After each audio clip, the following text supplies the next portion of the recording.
Hi, and welcome to today's LinkedIn Live broadcast on the release of the ISM Report on Business. My name is Dan Zeiger. I'm a senior writer and copy editor for Inside Supply Management. That's Institute for Supply Management's member publication, and we're excited to have you with us today. Our focus is on the April Services PMI. The composite index registered 49.4%. That's the first contraction in 15 months, and it was kind of labeled as a surprise in some reports that I saw this morning. But if you look back at recent months as the index was getting closer and closer to 50, that this result was certainly possible. And if you read ISM semi-annual economic forecast back in December, our survey respondents indicated that there would be a noticeable slowing of growth in the first few months of the year. So there was a lot of action in the data, lots to break down. And luckily for us, I know just who to ask about that. And he's right there on the screen with me. Let's bring in Anthony Nieves. He is the chair of the ISM Services Business Survey Committee. Tony, good to be joining you again to talk about the April data. Certainly, it was a headline. Just what stood out most to you when you went through the report? Morning, Dan. Yes, when I looked at the composite index at 49.4, and first thought was, okay, what's pulling this down? Why did we slip below the 50 baseline after such a long trend of growth? And again, as you mentioned, December of 2022, we had that month of contraction as well. But overall, we saw some pullback on business activity, still in positive territory, but just over the baseline at 50.9. New orders came down 2.2 percentage points, and this is a leading index, so it's a bit positive in the sense that we're north of 50 at 52.2. But employment continues to be the storyline here, as far as 45.9, down from the 48.5. Continues to still be a mixed bag as far as what our respondents are telling us about the employment picture. And we know the jobs report came in today, and that reflected an increase of jobs, probably half of what we had seen in the past, about 175,000 jobs added. And I always like to clarify for both our readers and listeners that we're measuring the directional change month over month. So the employment picture, what our respondents have been telling us ongoing for several months now, is that they're either not replacing workers that have left the force based on attrition or reduction in workforce or whatever it might be, because it is a controllable variable expense for a labor-intensive sector. And others in certain industries are saying they're still having difficulty replacing or finding, recruiting, hiring workers. So it's that combination that has caused us to see, 3 months of employment contraction. And even before that, we had employment contraction. So that and the last index that makes up the composite, those four leading indexes there, supplier deliveries, continue to be faster. And that's a combination of various things, such as we know we have improved capacity, improved logistics. However, demand has waned a little bit as well.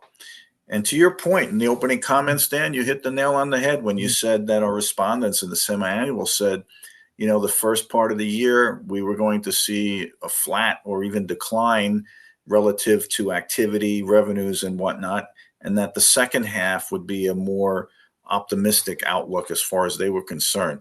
I think we'll get better clarity on this when our semi-annual comes out on the 15th of May. And I know we're joining you, Tim and I both, to review that with the listeners and the readers. So, 1 month doesn't make a trend. So We'll have to see how things pan out here for the services sector. Yeah, I mean, speaking of 1 month, it could be a one-off or it could be a trend. It's a good segue to, the question that I had for you the last time. We were talking about the last time the Services PMI went into contraction. It was December of 2022. And that was a surprise at that time. A little bit different than what we saw in the last few months. As I mentioned, the index was creeping a little bit closer to 50, but December 2022 was a surprise. And it turned out to be a one-off. The index went back above 50 and it was up there for 15 straight months. I mean, any comparisons or lessons that can be drawn, as we look at this month and try to put it in context? I think we have a little bit of a different situation here, because if you look back to December of 2022, we had come out of the pandemic. We had a lot of pent up demand and things kind of spiked up real quick. And then it started leveling off and we were still middling in the 50s. And all of a sudden it seemed like, wow, where did this come from, this decline in December of 2022? And looking back, it was more, I feel that companies accelerated their spend going into that holiday season.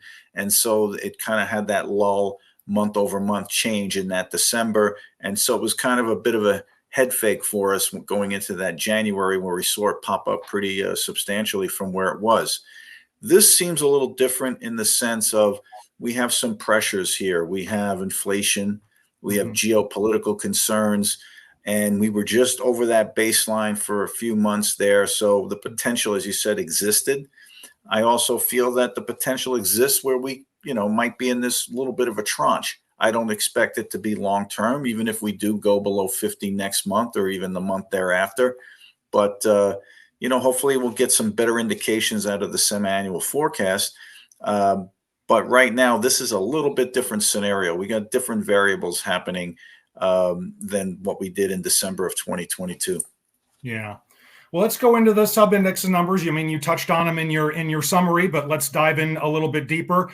The business activity and the new orders indexes, you combine them and, they had a pretty strong growth pullback in terms, I believe it was 8.7 combined percentage points on the decline on both of those indexes. Could you just elaborate on that a little bit? And the fact, new orders, 52.2%. It's good, not great, but the fact that it seems to be hanging in there and it's a future-looking index, does that, is that a little encouraging as you look forward into the next couple of months? It's pretty much what I said on the media call this morning, that with this leading index, that I'm glad that it's not closer to 50 as far as that change month over month. It's still, I would like to see it more robust. I think at 54.4 the prior month, it had a little bit more of a confident feeling from that. But, I think that when we see new orders going towards the upper 50 percentile range for the index, makes me more comfortable. But, you can't look at things in 1 month snapshot. It has to also be something that's sustainable. If the numbers are too high, then they're definitely going to experience pullback. But overall, again, I go back to what the respondents have been telling us, and they said that, which is aligned with what we've been talking about with the semi-annual from back in December, that the second half would be better. And so I think we exceeded expectations a little bit coming out of the gate in the first quarter. Comparative to what we were told by our respondents for the semi-annual. So I was pleasantly surprised that we were in better shape, because it was kind of not gloom and doom, but there definitely was a prevailing feeling that from our respondents that we were definitely going to have some pullback in that first quarter. And we continued to grow. And, here we are, April, getting into, the second quarter here.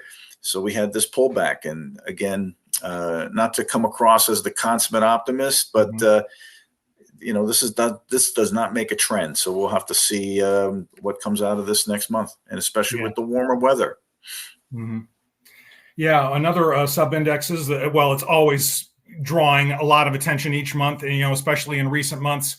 Was the prices index, and like the manufacturing index report the other day, a good sized increase up to 59.2%. That's up 5.8 percentage points. So this was probably not too much of a surprise. And Tim Fiore, the chair of our manufacturing business survey committee, said the other day, manufacturing executives always eyeful on what the economic data might mean for what the Federal Reserve might do and what it might mean for interest rates. He said that their main hope is that there are just no interest rate increases. And as we saw the other day, the Fed held off on doing anything with rates.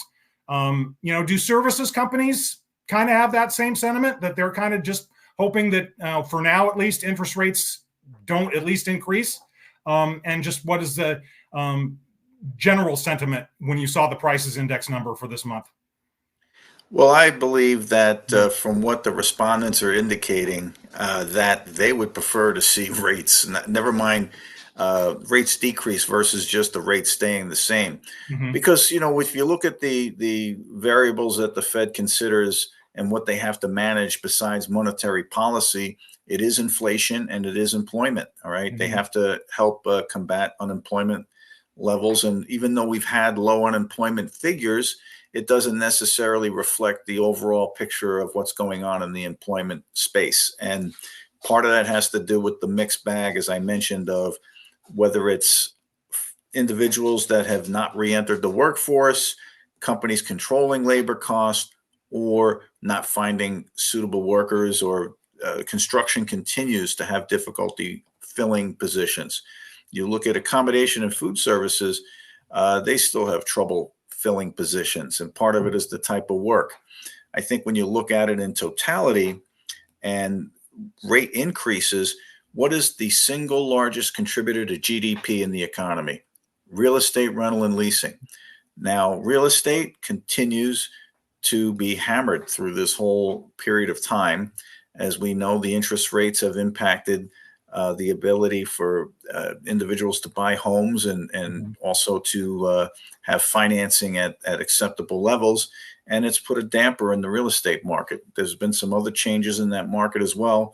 And, it's just under 15% of the total contribution to GDP. So everyone in the real estate space, they want to see the interest rates go down to stimulate business. And so I think that's the difference that we see between manufacturing and services. And additionally, manufacturing is dealing more with raw material costs versus services or finished goods. So you have finished goods and services provided. The benefit of services is that dealing with finished goods and also in labor intensive type offerings or service deliverables, you see that in management of companies and support services, professional, scientific, technical services, less impacted by material costs or even exchange rates, right? So hopefully those industries will pick up as well. Yeah. Yeah, that's a good point. I can think of a lot of realtors that would love to see interest rates come down, and I'm sure a lot of manufacturers would as too. In terms of Tim Fiore's I'm talking about the short term. I'm sure a lot of manufacturers wouldn't mind to see interest rates go down over the long haul. Sticking with prices a little bit. I remember during the pandemic, we had a lot of fun. Well, put fun in quotes, with the commodities list in terms of how long it got. Only this month, only one commodity is listed as down in price. That's propane. So fire up the grill, everyone, for summer cookout season. But there were only 15 commodities listed as up at price. Now, there's a couple of commodities in there that are very, very important to the services sector, gasoline and fuel, that you talk about a lot, in labor as well. And we'll talk about that in a little bit. So that's a modest sized list. Any reason to think that, it would get crazy again, like during the pandemic, or, in terms of commodities and the ones that have inflationary pressures? Is that list kind of moderate for now? Anything that, be alarmed about? I think that, to your point, we won't see that length of a list like we did during the pandemic, because some of that was associated with capacity and the ability to produce those goods and services, whereas now it's more about, based on food and beverage, and, that continues to be in here. And as far as the fuel, I can't say it often enough that not just in manufacturing, but services, overland trucking, our whole country is dependent on overland trucking. Even though we have different modes of transportation, it's still time and place. So even if you're using intermodal transportation with rail and other and air and whatever, it still has to utilize a truck to get to its final destination. And the cost of fuel, that factors in, whether it's itemized as a fuel surcharge or it's built into product cost, that's still there. So fuel is a big driver, and also the petroleum-based products, the derivatives from fuel, from oil. And so that also increases the cost of product. And the food and beverage, we see it. We've talked about it in the past. shrinkflation. Look at how packaging has changed. So the yield sizes have changed. It's crazy if you go to the market nowadays and you see the cost of food just on the retail side and look at what the consumer price index is reflected for food products, just for groceries. Yeah. Well, one of the commodities that I had mentioned that has been up in price, has been for some time, is labor. 41 straight months it's been listed as up in price, and that kind of is a good lead into the employment indexes, which is another index that, of course, is always going to get a lot of attention month in and month out, especially today, as we had, as you mentioned at the top, we had a federal jobs report released today. Just talk about, was it pretty much in line with what you expected, especially in relation to the federal data? And obviously, labor remains expensive. It's a controllable expense, and companies are trying to control that. How long do you think that they can keep that up? Obviously, summer season is approaching, and that's going to, usually a pickup in business. Just where do you see that going? That's a great question. And to your point, respondents have indicated from the survey that they anticipate hiring more in the next, upcoming months, which is key for this sector. And, I've been saying it all along. The one thing, and I'll have to highlight this for those that may have heard this before, it holds so true for this report on business, that employment number, the way the index has been tracking for ISM services, it's been a little bit ahead or forward in response to, or in regard to, say, the federal jobs report, right? So everyone's always asking me, how come you're showing contraction and yet they've added jobs each month?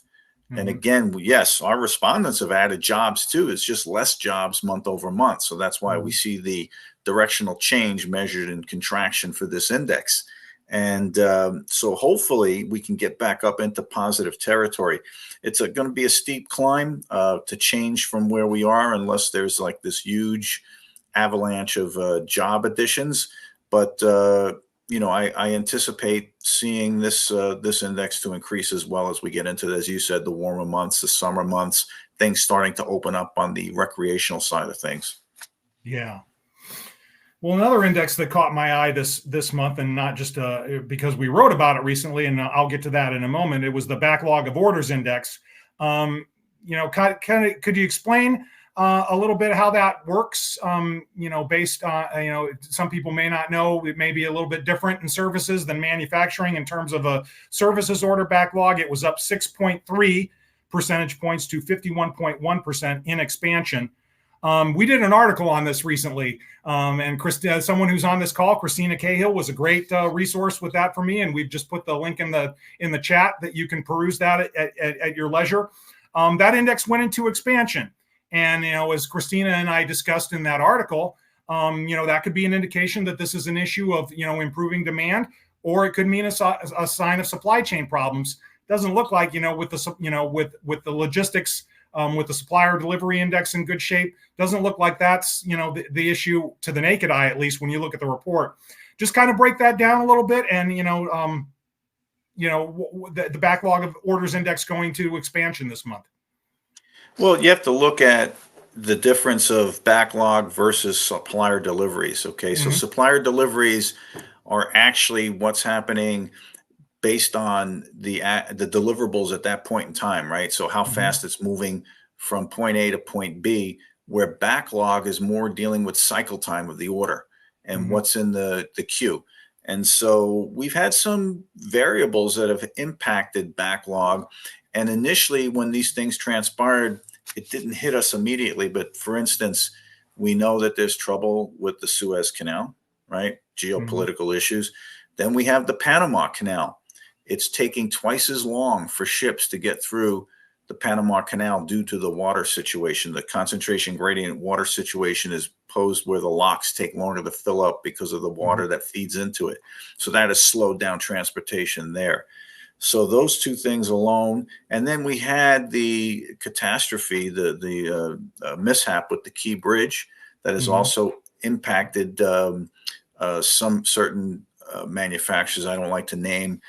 processes and manufacturers that are in that area, but it's definitely impacted some of the deliveries. I think it was, I forget how many number of thousands of jobs that were impacted just by that closing of that channel through there. I actually had the opportunity to see that when I was in the Baltimore area last month for a conference, and we were on a water taxi, and I could see it off in the distance, and you can see which companies, prominent companies that are on the other side of that can't get anything going in and out. So you look at those type of variables, and that's impacting the backlog a bit. And again, as I said, that's more in the queue. Even though the cycle time for services is a lot quicker than what you see on the manufacturing side, it's still just a slight difference on that versus deliveries, which are happening, on a continued basis. Yeah. Well, that's a kind of a couple of related indexes. Another one that caught my eye was inventories and inventory sentiment. We'll take them one at a time. Inventories, another healthy gain in April. It was up 8.1 percentage points to pretty moderate expansion at 53.7%. Some of the comments seem to suggest that this was deliberate or intentional, that they're stocking up for the summer season. I mean, is that a positive sign? That at least some of our survey respondents are expecting a growth in demand for the summer peak. Definitely. And again, this is another one of those indexes. And when you filter through what the respondents are telling us, and it based on the industry and the actual company and what they're inventorying. And it's interesting that many respondents say they don't measure the inventory. It doesn't mean they don't have it. They're just not measuring it. Many companies will use a direct expense on those type of products versus having a carrying cost. But not to get off on a tangent, to your question, inventories, we've seen the waning in demand. So that'll transpose into the inventory sentiment index as well. So that waning of demand, this is definitely a demand pull type of sector. So with shorter lead times, different types of goods, they're finished goods. So it's not like you're carrying raw materials that you're transposing into something else that have to sit on a shelf, contingent upon production cycles and stuff like that. So in services, we're seeing that inventories, the cycle time for inventories is a lot shorter. And so with the demand dropping, we saw the reduced business activity and whatnot. That's going to cause your inventories to be a little higher, coupled with, as you said, the buildup for certain companies as they're getting into the busy season for their type of industry. Yeah. And then talk about, we've mentioned it before on this call or this broadcast in recent months, inventory sentiment. That's a particular services index that ISM gets a lot of questions about, just exactly what does it measure and how does it work? Kind of recap that for people who maybe not have heard it before. And then also 62.9%, up 7.2 percentage points. Is that about what you would have expected for that index to do based on the increase in inventories? It's a little higher than what I anticipated. But, this inventory sentiment just reinforces what I said, a few moments ago about with the waning demand. What this index is measuring, and what we ask our respondents is, how does your inventory line up to your business requirements? How is it applicable to your business requirements? Is it too high? Is it just right, or too low? And so the indications are that the inventories are too high relative to their requirements for business. So that is associated or correlated directly to that decrease in business activity and demand. So that, coupled with the inventories, that's why we separate that. That is something that the Fed asked us to measure decades ago as it relates to this particular sector, because they wanted to understand that a bit versus just looking at it as straight inventory levels. Because as we know, services are so much more abstract than what you see on the manufacturing side. It's just very eclectic. Yeah. Well, hey, Tony, as usual, this has been great. Those are all my questions. And I know we're coming to the bottom of the hour here, and we've got a couple announcements before we duck out of here today. But I'll just give you an opportunity. Anything, that I didn't ask or that we haven't covered that you thought might be important to discuss this month. And also, as you mentioned before, we've got the semi-annual forecast coming up and our discussion on that on May the 15th. Anything, looking forward that you might think is important as we head into that? I would just tell everyone to wait and see. Let's see how things trend out. Don't get overly excited that we had this month of contraction. We had it back in December, and we've talked about it for quite some time on the call today. And, if it trends out the way things are in the past, we'll see some incremental growth going forward. And if we hold true to what the semi-annual told us in December, and we'll get a better understanding of that on May 15th. Yeah, great. Well, hey, Tony, thanks a lot again. I really enjoyed it. And thanks to you for joining us today. For more information, feel free and please go to ismworld.org, where in a little bit you can read our roundup article that will detail a lot of what we've discussed here, as well as how markets are reacting to the Services PMI data today.